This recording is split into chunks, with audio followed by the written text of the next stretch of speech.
Welcome to today's tutorial, and henceforth we are going to look at some other interesting concepts under set theory. For the past tutorials we have discussed what a set is. We've looked at some partitions and power sets and other interesting concepts. If you have not seen those videos yet, you may go back and check them out. Right. Now we are going to look at a binary relation, and in this tutorial we are going to talk about the definition of a binary relation, the domain of relations, range of relations and inverses, and we will finally look at some kinds of relations we have in mathematics. Alright, so what is a relation? A binary relation are defined on sets A and B is simply the cross product of A and B, denoted as A, B, such that A is a member of the set A and B is a member of the set B.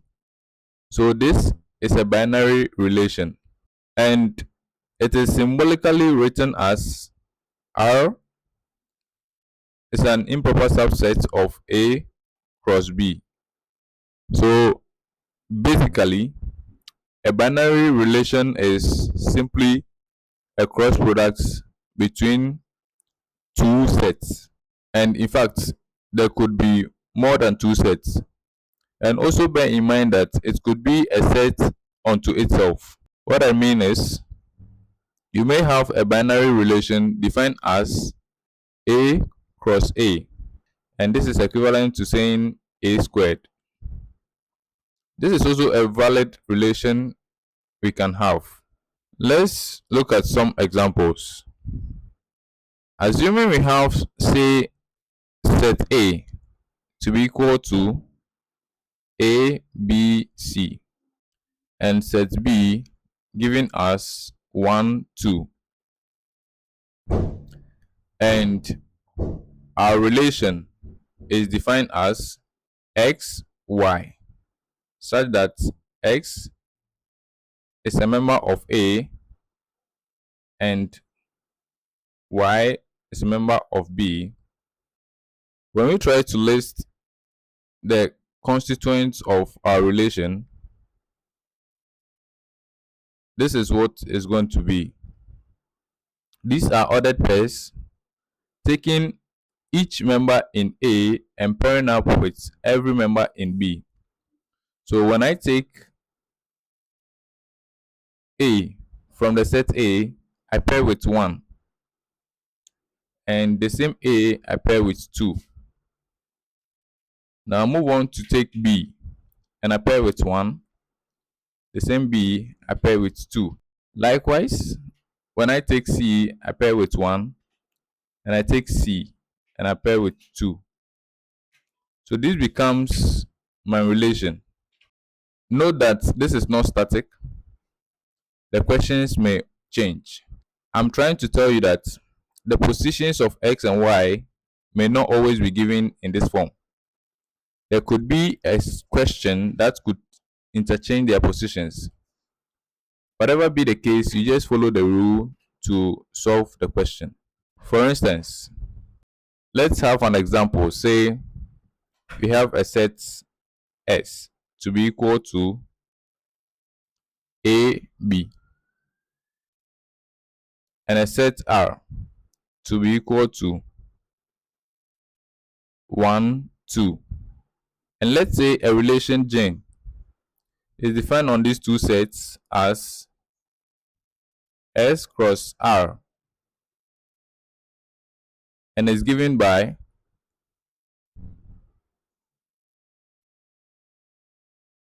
A, B, such that A is a member of R and B is a member of S. You could see that we have AB, alright, and A is coming from the set R and B is coming from the set S. So every single time you obey the rule to generate your relation. So in this example, it's going to be when we pick AB, but A is coming from R. So we take each R or each element from R and pair up with every element in S. So in R we have 1. So 1 with A, 1 with B. And we have 2 with A and 2 with B. So this becomes our relation gene. Let's take another example. Let's say we are given set A to be equal to 1, 2, 3, 4, up to 5. And another set B to be equal to 5, 6, 7, 8, 9. And our relation R is defined as x, y, such that x is a member of A and y is equal to 2x plus 3 is a member of B. How do we list the members or the constituents of this relation? Well, it is as simple as that. We have this relation. It said that the relation is going to give us an ordered pair xy such that x comes from the set A and y equal to 2x plus 3 also comes from the set B. So if we take, so what we are going to do is, this is our rule. So we apply this rule to every element of A. So when I take 1 from the set A, and when I apply the rule, and this is going to look technically as 2 times 1 plus 3, and this is going to give me 5. When I take 2 times 2 plus 3, the result is going to be 7. And as well as I'll do same for the rest. So when I take 2 times 3 plus 3, the result is going to give me 9. And when I do 2 times 4 plus 3, this is going to be 11. And 2 times 5 plus 3. So this is what we've been able to obtain from applying the rule. Now this is typically in the form of this rule or equation. So what do? We are selecting our y from the set B. So when we look at it, we have 5, we have 7, we have 9, but we don't have 11 in the range of B. So it means that these two guys are not going to be inclusive. It says that x relates to y such that x comes from A and y is equal to 2x plus 3 is also coming from the set B. So if we try to list the members of our relation, our R therefore be equal to, we chose x to be 1 and we had 5. It means that 1 is relating to 5 according to the rule. We had 2 and the answer was 7. It means that 2 is related to 7.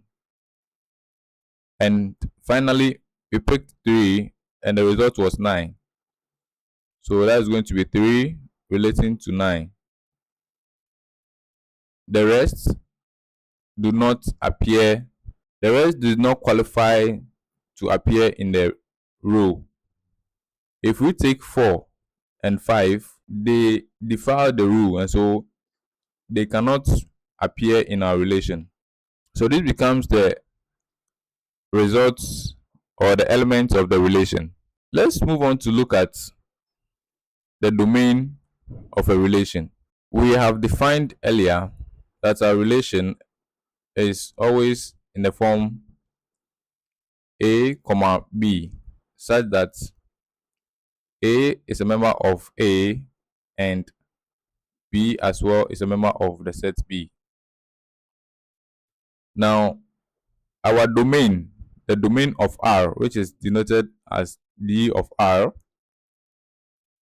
is equal to the set A, such that A, B is in the set R and A comes from the set A. So this is the notation for our domain. Quickly, let's look at the notation for the range, or what the range will be. The range as well, denoted as R of our relation R, is equal to the set B, such that A, B is in our relation and B is a member of the set B. So this is it.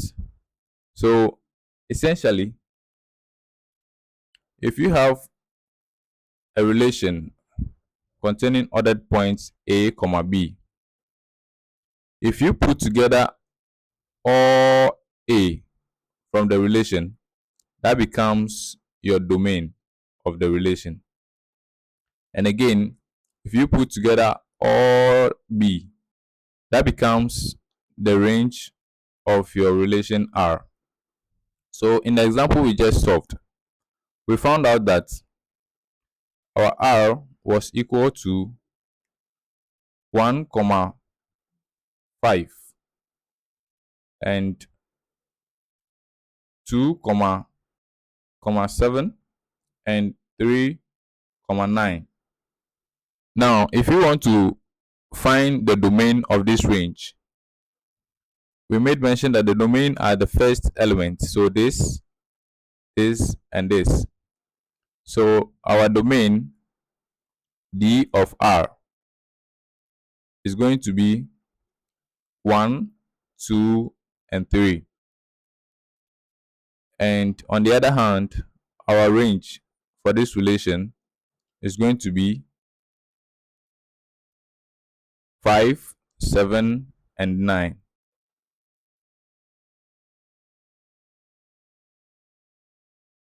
This becomes the domain and the range respectively. Another example. Assuming I have a relation R given as A, 1, B, 2, C, 3,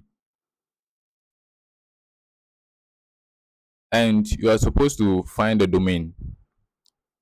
The domain essentially are the sets containing the first guys or the first entries in the ordered pair. And so the domain for this R is essentially A, B, C.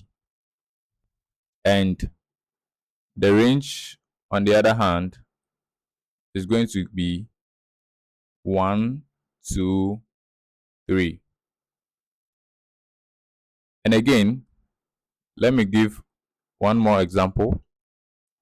If I have a relation S to be equal to 1, A and 2, B, and as well as 3, C, the domain for my S will be given as, we are saying they are always the first element. So the domain is going to be 1, 2, 3. And on the other hand, the range of S will be equal to, so that's going to be A, B, and C. Let's have a look at one more example under the range and domain of a function. Let's say I have a relation R giving us A6, B6, C6, and D6, like this. What do you think will be the domain of this relation, and what will be the range as well? This is as simple as ABC. The domain contains a set made up of the first elements in the ordered pair. So the domain is essentially going to be A, B, C, and D. On the other hand, the range is going to be these guys. But we realize that these are going to be a set. So don't write 6 multiple times. No. Even though you are not wrong, but mathematically it is not looking nice. Since we have 6, which is just one element, we write just one of it, and that is fine.